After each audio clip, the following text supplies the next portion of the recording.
Morning folks, Mark Stay here, out on a walk today. One of the things I want to talk about today is plotting versus pantsing. Something that's been on my mind quite a bit. And I'm on a walk because, and you should be aware of this, there are some heavy-handed metaphors on their way. Because I'm going on this journey today and I have no idea where I'm going. Hey, plotting, pantsing, hey.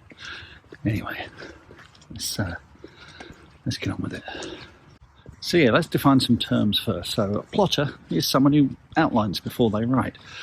A pantser is someone who writes by the seat of their pants. This term was completely new to me before I started the podcast, and I hadn't heard of it before. I think it's an Americanism, frankly. But yeah, it kind of makes sense. You know, there are people who make it up as they go along. And I'll be honest, I was the idea of that always kind of terrified me. I was always a very big outliner. And anyone who's listened to the Bestseller Experiment podcast will know that I got quite a bollocking for that from Ben Aronovich, because my outline was, well, for Back to Reality that I'd written with Mark DeVoe, was some 50-odd thousand words long, which is, to be fair, it's quite a lot. And that was quite a wake-up call for me. Now, in my defence, my background's in screenwriting, and screenwriting, you have to outline everything because you need to serve stuff up to directors and producers. You're constantly pitching stuff that you haven't actually written yet. I've done it just this week. Put together a 10-page outline for a TV show for the director to see. Now, I'd rather write that 10-page outline than a 50-page pilot show that he then doesn't like at all, you know. So it makes a lot of sense to do that, certainly in the film world. And certainly if you have a deal with a publisher, they're going to ask to see synopses up front, but not big ones, usually just 3 paragraphs, tops, usually. Let me just cross the road here. So, you know, you do have to outline a bit. And certainly Ben Aronovich says he does like a page, you know, before he writes anything. And other authors we've spoken to, people like Martina Cole, you know, they do a page. The important thing is they have an ending. They know where they're going. They know where the protagonist is going to end up. But anyway, back to me and my 50,000 word outline. Ben's bollocking was quite a wake-up call, because it made me think, actually, should I really be? Is this the right way to do this? Is there a right way or a wrong way to do this? So the book I've been working on before the podcast that I put aside to write Back to Reality was my fantasy novel, The End of Magic, which I had outlined very, very heavily.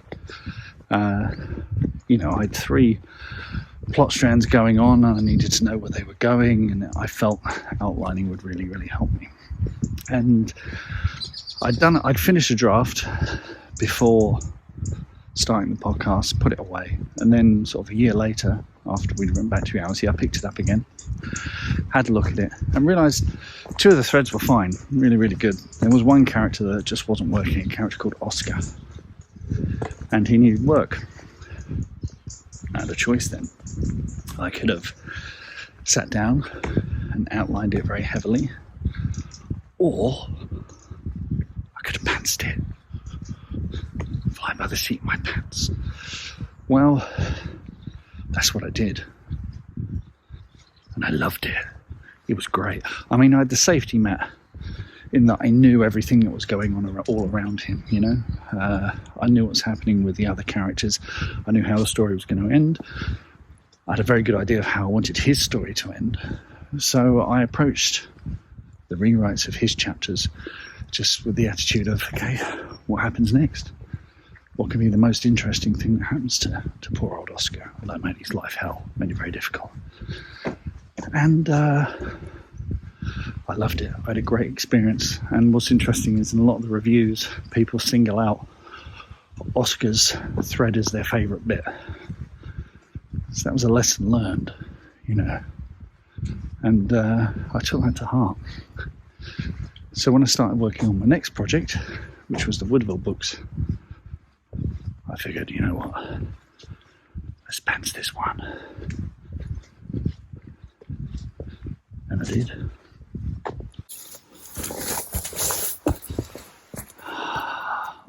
look at this. Okay, whoa. Here I am, in the muddy middle. Yes. So anyway, yes, the Wish of Woodville books starting with the Crow Folk. I figured, you know what, let's pants these. A little bit of history on the books. I'd been writing them on and off for about 10 years, basically, as contemporary fiction set in the current day, you know, with magic and what have you. It just wasn't working. And so I put them away, and it was my TV agent who said, you know what, why don't you set them in the Second World War? He figured he could sell a TV series like that to the Americans. Much to his annoyance, probably, I started writing it as a book series, and it all clicks into place. But what I did was abandon any previous story ideas. I worked on the characters, particularly the character Faye, and just figured where I wanted her to end up and headed towards that ending.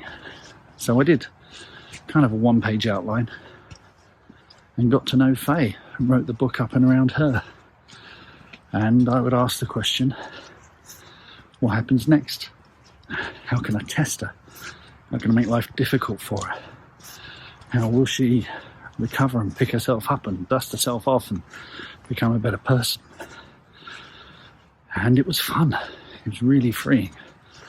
The other habit I started was I got a notebook, and at the end of my writing day, which is only a couple of hours each morning, I would write what happens next, or write down sort of half-baked ideas for what happens next, or finish mid-sentence. And the old brain, wow, look at this, whoa. The old brain would be ticking away, and I'd usually have ideas at some point during the day, send them to myself, and then the next morning I knew what I was going to be writing. So in a weird way I was still outlining, but just, you know, one nibble at a time. And it worked. And it needed surprisingly few rewrites as well, because that's the thing with outlining. I think I'd always viewed it as a safety net. Always viewed it as that thing of, you know, how rude. I always viewed it as a thing of, you know, at least I know where I'm going. But, you know, I've been writing for so long now, I kind of know story structure. I kind of have a good idea of what should happen next. And then I heard on the Script Notes podcast, brilliant talk by the screenwriter Craig Mazin, where he said what he uses is he knows where he wants his character to end up. He kind of has his ending in place. And then he writes from the opposite of that. You know, so if he knows how they're going to change over the course of the story. So he says, whenever I got stuck, I would just think, okay, I'm going from this to the opposite of this. How is this chapter affecting that? How is my character changing in this part of the story? And it's such a simple rule, and it works. So I use that. And I've used it for the second book in the Woodville books, which I've just handed in to my agent, you know. That's kind of been my method. But that's not to say that I've abandoned plotting altogether. Of course I haven't. I have to do it with screenplays. Like I said, I've just done it with a TV thing. So this idea that it needs to be an either-or thing is hooey, I think. George R.R. Martin says, you know, writers are either architects or gardeners. You know, they build something or they let it grow organically. I don't see why you can't be an architect with a garden, frankly.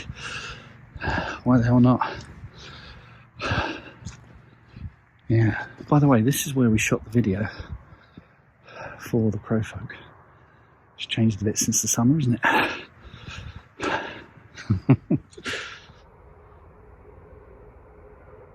It's normally a path here.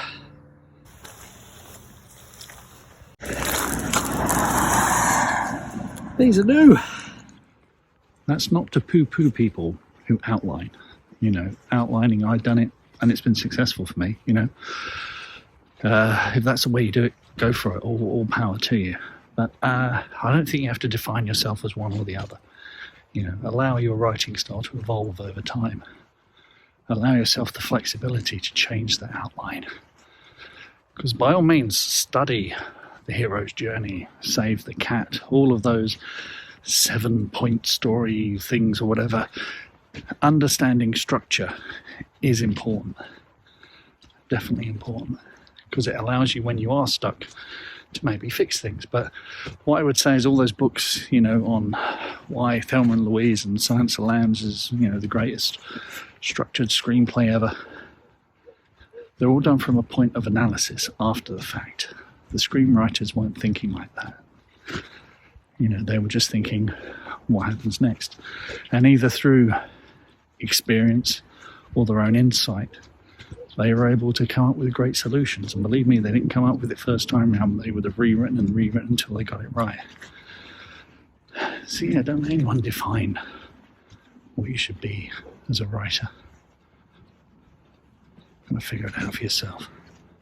And it takes time. It's taken me over 20 bloody years. So here's the heavy-handed metaphor bit. When I left the house this morning, I didn't know which way I was going to walk. I was going to go for a walk, but I didn't have a pre-planned route. But I know the area really well. I didn't realise it was going to be so muddy back there, but I got through it, because I've been here before and I sort of know the way. Huh? Told you it's heavy-handed, didn't I? I'm a writer, I do metaphors, me. Oh yeah. But you know, I've ended up here. I'm pretty happy with that. Yeah, it's not bad, all things considered. And at the end of it, I'm going to reward myself with a cup of tea, maybe a little cookie or something.